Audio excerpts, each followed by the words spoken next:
A wolf in sheep's clothing. Once upon a time, there was a hungry old wolf.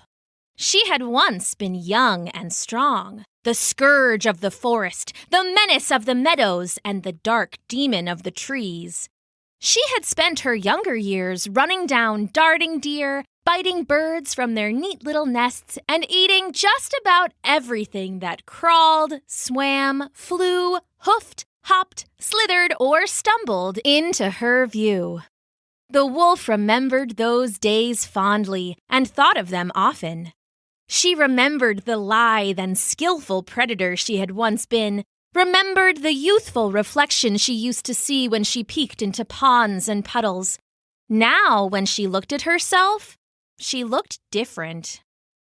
"When did I get so old?" she asked out loud one morning, examining herself in the glow of the early sunlight. "It feels like no time has passed at all." But it must have, because now her dark fur was frosted with the icy kiss of age. Her earth-churning paws were thin and worn. Her once keen ears felt packed full of wool, and she could no longer smell a doe on the wind. She growled at herself, and the sun's rays glinted off her killer teeth. "Seems like these pearly whites are about the only thing I've got that still works." Sure, she was missing a few here and there, but none that she needed, and her jaw still snapped shut with the power of a bear trap. "So I can't run, and I can't sneak, but I can definitely still bite. This old girl still got it. All I need is some easy prey." She found it on Maggie's farm. It was a small farm on the edge of the woods, run by the farmer Maggie herself. She grew pumpkins and some corn and boasted a small apple orchard. But Maggie's pride and joy were her sheep. They were tall and hardy, with wool so thick and white and fluffy it looked like the clouds themselves had come down to rest from the sky. When Maggie took her wool to the market, people lined up for miles to buy it. Everyone agreed that Maggie's wool made the finest coats, sweaters, and blankets around, and the socks from her sheep would stay dry even in a downpour. It was all that beautiful wool that drew the wolf's attention. She said to herself, drool already dripping from the sides of her mouth. "I bet those lambs are meaty under all that fluff." Her stomach rumbled with hunger. But the sheep were all locked away in Maggie's pasture, and none of them ever seemed to get loose and wander the wolf's way. "Well, they can't get out, but maybe I can get in." So she gave it a try. The problem was, every time she got close, Maggie would chase her away with her big iron shovel. The wolf tried to slink in during the day, and she got chased away. She tried to slip in carefully at night, and she got chased away. She tried to wait for the farmer to head to the market, but Maggie was careful to lock her sheep away in the barn whenever she left. "Why is this so difficult? I used to eat so well when I was just a young pup. If I had known it would get so much harder in my old age, I would have stored some meals away for later, like the squirrels." Desperate and hungry, the old wolf was about to give up and look for an easier meal. But then she found the sweater. It was extra large, knitted from Maggie's best, snowiest wool. It was meant for the prince's royal Great Dane, one of the largest dogs in the kingdom. Unfortunately for the chilly pup, it had fallen off Maggie's wagon and blown into the brush by the side of the road. Fortunately for the wolf, she found it before the moths did, and she carried it off, a plan brewing in her mind. "I can't sneak in. Maggie is too careful, and her big iron shovel is just too big and iron. But maybe, if I look like I belong, I can blend in." With a whole pack of growls and yowls and snarls, the wolf managed to fight her way into the cloudy, puffy, marshmallowy white wool of the sweater. It hung droopy down her arms and legs, the thick turtleneck collar pulled up over her face. With a little bit of wiggling and fussing, she managed to look nearly, almost, basically exactly like a sheep. Oh, if only there was a puddle I could look in now.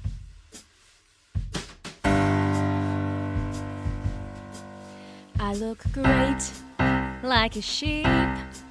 I could be best friends with little Bo Peep. I look fine, like a mutton. I'm feeling cute as a button. Oh, today's my day to make this flock my prey. Oh, yeah, yeah, yeah, yeah. I look good as a wolf. I look better in my new sweater. Time has passed and I'm aging fast, but I'm still a go-getter. Oh, the time is now to get me some chow.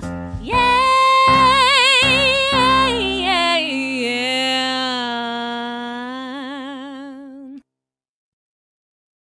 That night, she slept warm in her sweater, dreams of mutton dancing through her brain.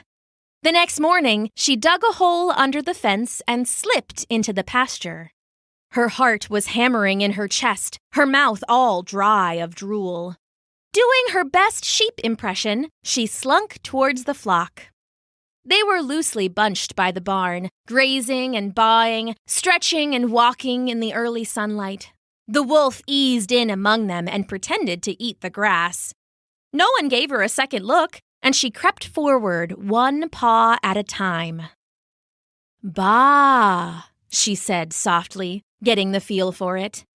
"Baa, baa." Not a single sheep turned to look. They all felt safe in the pasture, safe under Maggie's watchful eyes, safe with the big iron shovel in her hands. They had no idea a wolf was among them, and soon she was deep in the center of the flock. Baa! Her plan was working perfectly. There were sheep all over, just waiting to be eaten. In every direction stretched an endless, fluffy buffet. Now all she had to do was wait for Maggie to leave. What was she doing anyway? The wolf chanced a quick look over the backs of her fellow sheep. Maggie had her shovel planted in the ground next to her, and she was holding a pair of shears. As the wolf looked on, the farmer grabbed the nearest, fluffiest sheep and started trimming his wool. The sheep baaed happily, and after a few minutes in Maggie's practiced hands, there was a big pile of snowy wool and one skinny, unfluffy sheep. It nuzzled her hand and then pranced back to graze. Maggie grabbed the next sheep and started the process again. Baa! The wolf smiled, careful to keep her tongue from lolling out of her mouth and giving her away. This was perfect. She would wait until Maggie got into the groove, and then, when the farmer was shearing a sheep and distracted, she could grab a fluffy meal and drag it away. She bent down and pretended to eat some more grass, congratulating herself on being so clever. "Just a few more minutes," she whispered to herself.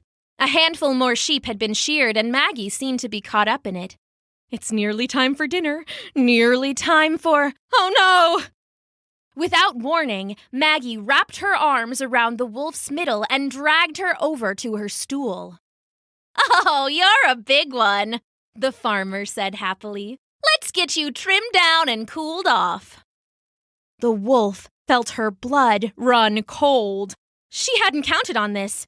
Her disguise had been good enough to fool even Maggie, but surely she'd see when she started cutting.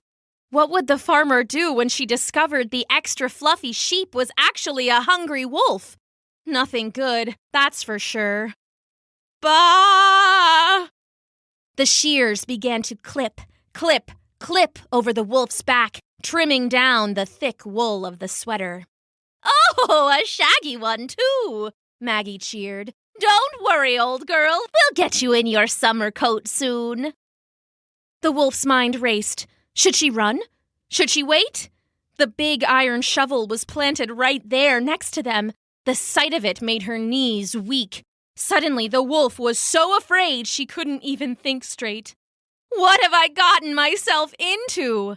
Clip, clip, clip. The shears clicked together on every cut, sending the wool puffing to the ground like wind-blown dandelion fuzz. If I get out of this, I swear I'll become a vegetarian. Clip, clip, clip. The wool was piled high now, looking like a pristine drift of new-fallen snow, and, to her growing horror, the wolf felt a breeze blow down her back. Bah! Clip, clip, clack! The shears hit a button hidden on the sweater's belly. The wooden button split, and the over-sheared sweater ran off the wolf like soap suds in the shower, leaving her standing, bare fur, in front of Maggie. "Oh, wolf!" the farmer cried, snatching up her big iron shovel. "Wolf in the pasture!" The old wolf leapt forward just as the shovel came whistling down. The sharp iron came so close it shaved some fur from her tail. "And stay out, you mangy old wolf!" Maggie shouted. The wolf ran back to the woods, panting and shaking. "I'm too old for this. There's got to be somewhere a wolf like me can get a decent meal without all the hassle." She'd find a different place to eat, someplace where no one was watching with careful eyes and big iron shovels. Someplace where she could just be a wolf, old or young. Because she'd learned the hard way that pretending to be anything else just made more trouble in the end. The end.